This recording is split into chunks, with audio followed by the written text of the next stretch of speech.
Now on 105.9 FM and streaming worldwide on the WMAL app. O'Connor and Company.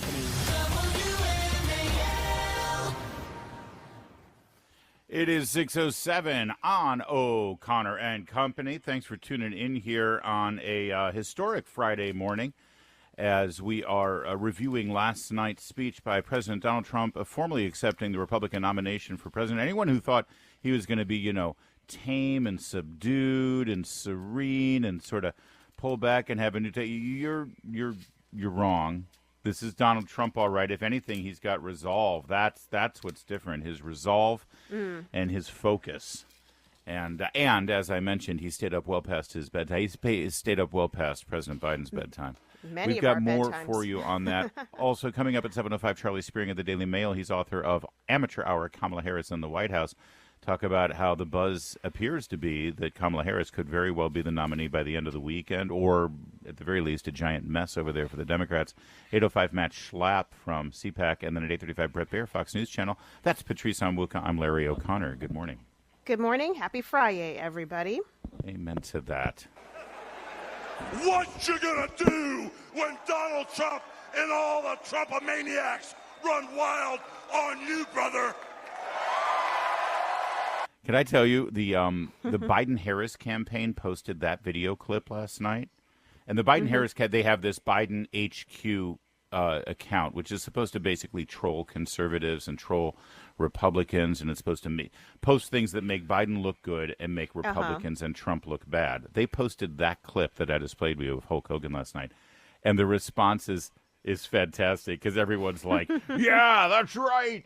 This is awesome. Thank you." One of my favorites replies is, "This is amazing. Thanks for sharing."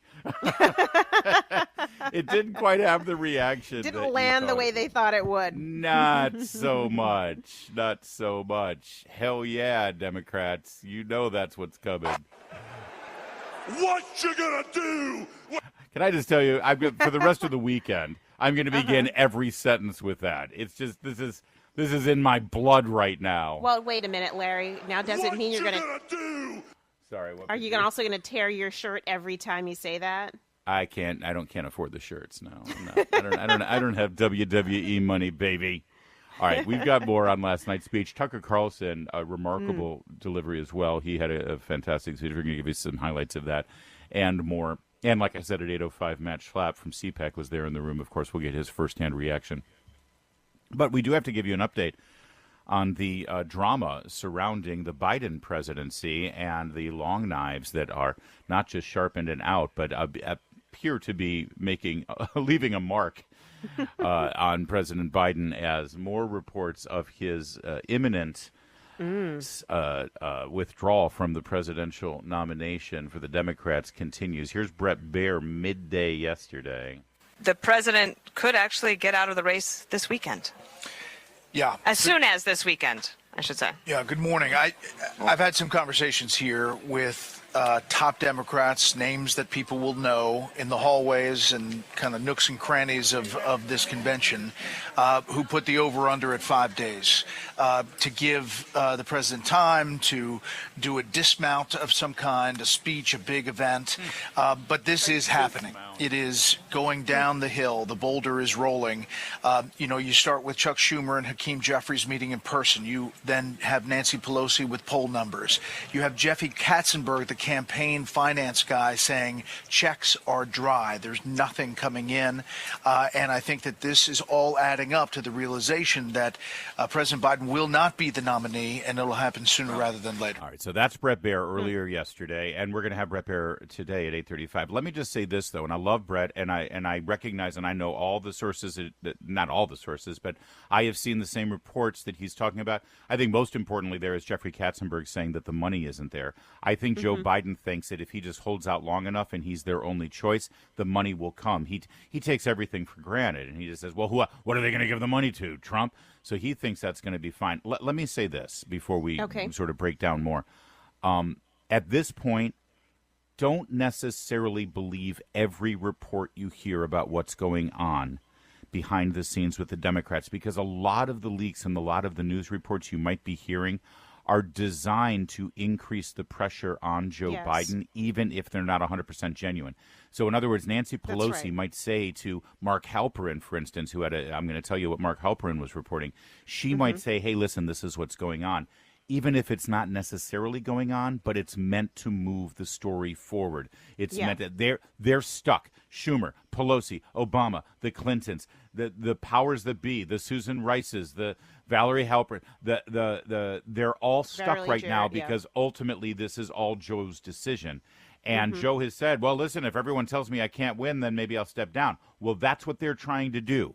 They're trying to put more pressure on him. And quickly, before I hand it to you, Mark Halperin, pretty plugged in news and politics reporter in Washington. I mean, except when he's not being fired for inappropriate behavior with women on the news, on the workforce. He said, multiple sources say the current state of play is this. Plans to announce withdrawal from nomination as early as this weekend, Sunday most likely. John Meacham, historian and speechwriter, is polishing up remarks. By the way, pause. John Meacham came out on the record and said there is no truth to this. I have had no conversations about writing any remarks. Third, Biden will not resign the presidency. Fourth, Biden will not endorse Kamala Harris. There's an open convention with Harris and 3 others planned for next month. Superdelegates will not be allowed to vote on the first ballot. Harris is vetting at least 4 possible running mates, including Andy Beshear and possibly Josh Shapiro from Pennsylvania. Now, that's an incredible amount of detail. That's right? a lot. That's a lot of detail. And I only believe about half of it. Because I truly do believe this is meant to put pressure on Joe. I agree with you. I mean, listen, Joe Biden is the only person who's going to decide whether he moves. And all of these reports that, the pressure coming from Nancy, the sit-downs with Chuck Schumer earlier in the week and Hakeem Jeffries, they're exposing that as much leverage they think they have, they still don't have that leverage. And there must be someone else. We thought maybe it was Obama who's pulling the strings. If Obama is saying privately, but so that it would be leaked to the media, I think that it's time for Joe Biden to step down. He needs to rethink his position. I don't even know if that it's Obama who's making that final choice, or who has the ear of President Biden. And all the Trump-maniacs. I'm so sorry. It's okay. It comes out of you at now. The ready at all times, and I apologize. It just comes out. No, I mean, I thought that it would be today that we would see President Biden step down, but at this point, his ego is so strong, and his willingness to stick it to everybody. Forget That's right. Trump. We're not even talking about Trump. We're talking about the people around Joe Biden, the people who've worked for him, the people he's worked with. He's literally saying, I have every card now, and you're going to have to bend to me at this point, and you're going to have to give me whatever I want. And so I think what's being negotiated in his mind is, what do I want? Yep. And how long can I stick in here? Because remember, the longer he stays in, the harder it becomes for the DNC, which is the convention, which is 30 days away. 31 days. 31 days and counting. Tick, tick, tick, Democrats. No tick, tick, tick. They have pressure. He doesn't. Yeah. Ding, ding, ding. Right on the nose. I want to expand on this because ultimately, when they picked their guy to be their transitionary figure just to get rid of Donald Trump and then step off the stage, they forgot to look at what has motivated Joe Biden his entire lamentable, pathetic, unremarkable political career. And it's not values, it's not principles, it's not vision, it's not patriotism. It's his own narcissistic, inflated ego and completely warped sense of importance. And as long as that's still there, he ain't going anywhere. And in a moment, I'm going to give you the pushback we got. You just wait till you hear the pushback from the Biden people that throws everyone in the Democrat Party under the bus. We'll give you that in a moment. It's delicious. Do you have popcorn? Pop your popcorn right now. WMAL. Making sense of the news. Live From the Home Paramount Pest Control Studios. Home Paramount, the leader in pest control since 1939. All right. So you heard me give you the breakdown of everything that, and again, it needs to be reiterated. Every single time Joe Biden goes out there and tries to quell all these fears, whether it's a planned, pre-approved interview with Lester Holt or George Stephanopoulos or Black Entertainment Television, where he called Lloyd Austin, the Secretary of Defense, the black man, or one of his big scripted teleprompter speeches and rallies where he mumbles and fakes his way through it. He has not been able to quiet concerns. Every single time he does this, he and his team do a victory lap, and the big power brokers in the party and the media say, "Oh my God, he's got to go." And so now you've got this, immovable force and, unstoppable force and immovable object. What breaks, Patrice? And we'll find out. Yeah, well, exactly. That's why we're popping the popcorn. I just got to say again, it's going to get so ugly because Joe Biden does not look like he's stepping down. So they're no longer going to be, respectful of the elder statesman. It's going to get dirty. It's going to get Democrat dirty. See, right now they're giving him this off-ramp. They're saying, you leave now, you'll be lionized, you'll be praised as a patriot for putting country ahead of your ego, which is hilarious to me because he's never done that. And we'll build a monument to you, and we'll have a library. But if you hang on, listen, this is what they're saying to Joe Biden. You're going to be off the ticket one way or the other. You either go the easy way or you go the hard way. Well, Biden is choosing the hard way because after all of those reports that I just laid out for you, and Brett Baer saying the boulder's rolling down the hill and it's unstoppable, and Mark Halperin saying, they're already writing the speech and everything, here's what NBC News reported. The Biden people outraged, furious about these calls for exit the race. Robert Costa of Washington Post wrote, lots of anger towards some donors for talking of money drying up if he doesn't quit, toward what they see as muted support from President Obama, and toward Democrat leaders who, one source says, are hiding behind statements. If they want him out, they'll have to push, says the source. And then here's NBC News. A source close to President Biden is blaming senior Democratic leaders for giving us Donald Trump in the first place. Here's the quote. Can we all just remember for a minute that these are the same people who are trying to push Joe Biden out are the same people who literally gave us Donald Trump? In 2015, Obama, Pelosi, Schumer pushed Biden aside in favor of Hillary. They were wrong then, and they're wrong now. The source pointed to polling in the 2016 election that showed Hillary Clinton leading by as much as 9 points. Quote, how did all this work out for everyone in 2016? Maybe we should learn a few lessons from 2016. One of them is polls are BS. Oh, that's the lesson. Just ask Secretary Clinton. And two, maybe, just maybe, Joe Biden is more in touch with actual Americans than Obama, Pelosi, Schumer. So it's getting ugly, all right. And they have no problem saying Hillary and Obama and Pelosi are all out-of-touch elites. They were wrong then. They're wrong now. We're hunkering down, baby. And I'm here for it. I love this is the cat fight. This is actually not even a cat fight. This is WrestleMania.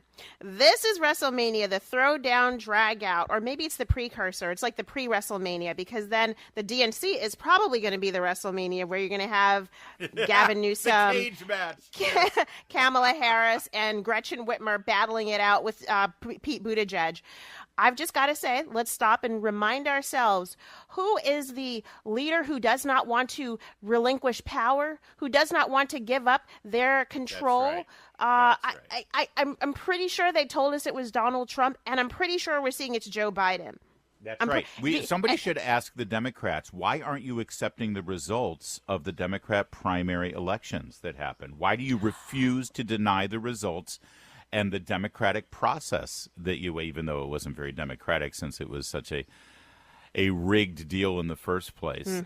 Yesterday, while all of this was swirling, the Biden administration again tried to unconstitutionally cancel student loan debt, which they just can't do. And a appeals court jumped in and blocked it immediately. This is thanks to the great work of the Attorney General of the state of Missouri. He's been filing he's been using the power of his office to block the Biden administration whenever they try these things. So the dance continues, and we continue to watch it. And did I mention we had Hulk Hogan and Kid Rock and Unity, and President Trump and Unity and good Unity times and a balloon drop and Yeah, not so much over there. Not so much. It's 6:23. Anybody who has seen a Trump rally, Trump speech, Trump appearance, a political appearance, you know that he enjoys integrating music into the programming. And Lee Greenwood's "God Bless the USA" is always his walk-on song. Last night, Lee Greenwood was in the house and delivered that walk-on song live to the audience. Also, the preamble leading up to that moment included none other than an old friend and colleague from Donald Trump's 80s and 90s wrestling appearances. He is in the World Wrestling Hall of Fame, you know. Oh, as really? Not just the host of WrestleManias years gone by, but also oftentimes a performer and combatant. Unbeknownst to him, a combatant, but he would get a folding chair slammed across his back, and he would punch Rowdy Roddy Piper in the face. I get ahead of myself, though. Hulk Hogan was there. For my career, I've been in the ring with some of the biggest, some of the baddest dudes on the planet. And I've squared off against warriors, ooh yeah, savages. And I've even, like I said, body slammed giants in the middle of the ring. And I know tough guys. But let me tell you something, brother. Donald Trump is the toughest of them all.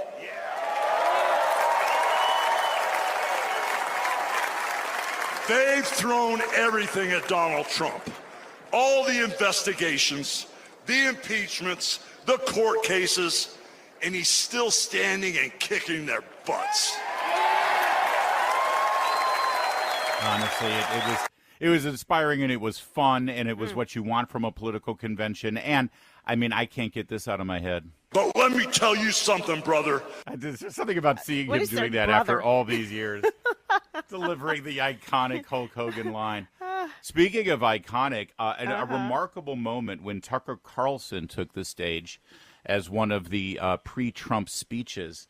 And, of course, Fox News Channel, giving gavel-to-gavel coverage, had to broadcast on their network the man in such a prominent speaking location in the agenda, a man that they unceremoniously dumped a year ago. It was an interesting little juxtaposition there. And wasn't Tucker, it about the same time slot that he used to be on? that Yeah, he was right, speaking? exactly. It's nice to see Irony. Tucker on Fox now. Tucker's remarks were actually, I think they resonated. When he stood up after being shot in the face, bloodied, and put his hand up, I thought at that moment, that was a transformation. This was no longer a man. Well, I think it was divine intervention. But the effect that it had on Donald Trump, he was no longer just a political party's nominee or a former president or a future president. This was the leader of a nation. And I think there's a difference. I've spent most of my life in Washington, where the president is at the top of the pyramid. Everyone wants to be the president. But if you think about it, the presidency comes with great power, obviously. But if you think about it, that is a title that is bestowed by a process of some sort that can be subverted. And in the end, it does not confer by itself, as no title does, legitimacy. Just because you call yourself the president doesn't mean that much inherently. I can call my dog the CEO of Hewlett-Packard. It doesn't mean she is. No, it's true. And you hate to say it, but it is also true, is a fact, that you could take, a mannequin, a dead person, and make him president. You could. I'm just saying theoretically possible. With enough cheating, that could happen. Shady. But being a leader is very different. It's not a title. It's organic. You can't name someone a leader. A leader is the bravest man.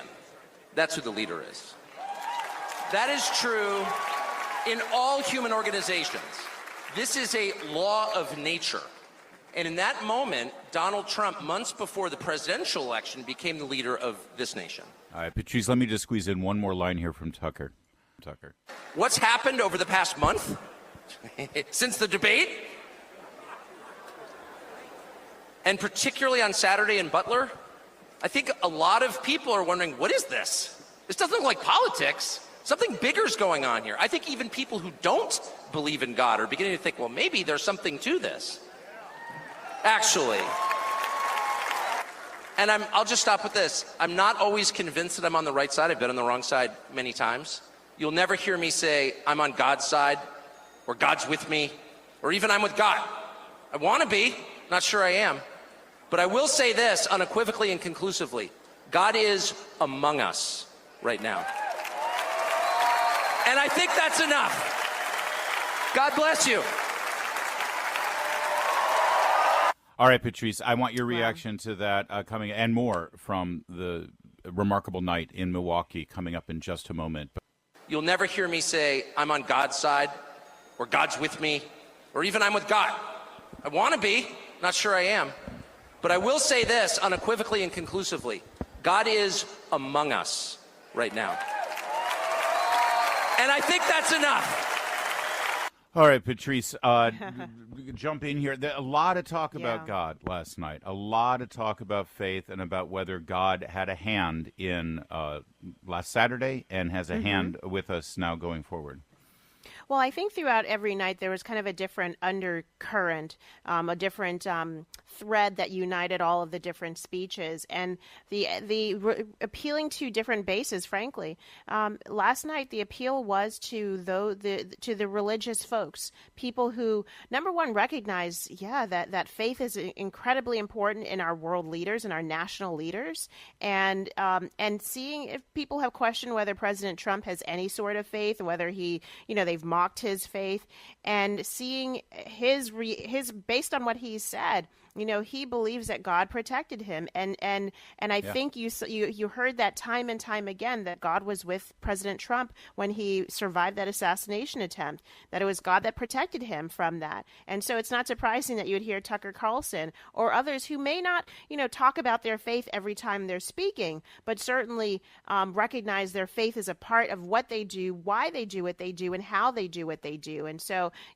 I appreciated hearing that, because I'm a woman of faith, and many, you are a man of faith, Larry, and many of our listeners are. But even for people who are not, I think there's the recognition that that it was not just happenstance that President Trump survived that assassination attempt. It wasn't just happenstance that he turned his head to look at the screen at the at chart, that beautiful moment. chart. Yeah, at the beautiful chart. So it was nice. President Trump, as you mentioned, he mentioned this as well, and reports are that he has grown in his faith, as many people do as they age and reach different parts of their lives. And his wife, Melania, is a very devout Catholic, unlike, I'll say it, who I believe to be a very phony devout Catholic in the White House right now, who uses his the fact that he was born Catholic as some sort of political banner instead of actually living his faith. And Melania Trump appears to be rather devout, and she has moved him closer to God.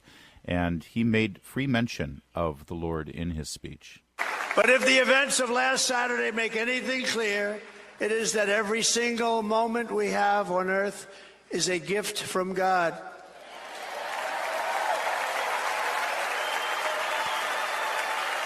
We have to make the most of every day for the people and for the country that we love. The attacker in Pennsylvania wanted to stop our movement, but the truth is the movement has never been about me. It has always been about you. It's your movement. It's the biggest movement in the history of our country by far. I'll tell you, so much of that 40 seconds that you just heard resonated with me on multiple levels, not just with my faith and I believe our role here on this planet that is based in Scripture as well, but also the fact that I've been begging him to emphasize this, and I know he says it a lot, but it doesn't always seem like the emphasis is off of him and about us. And the fact that he said, this has never been about me, this has always been about you. Stick with that, man. Stick with that message, and you are going to attract so many more people to this. One other, do we have to? Yeah, one other quick clip from last night. Not one other. We've got many more as our morning develops through until 9 a.m. But he said something from the podium there at his convention that I assure you, you will not hear, no matter who is accepting the nomination for the Democrats 1 month from now. Listen. I tell you this, we want our hostages back, and they better be back before I assume office, or you will be paying a very big price.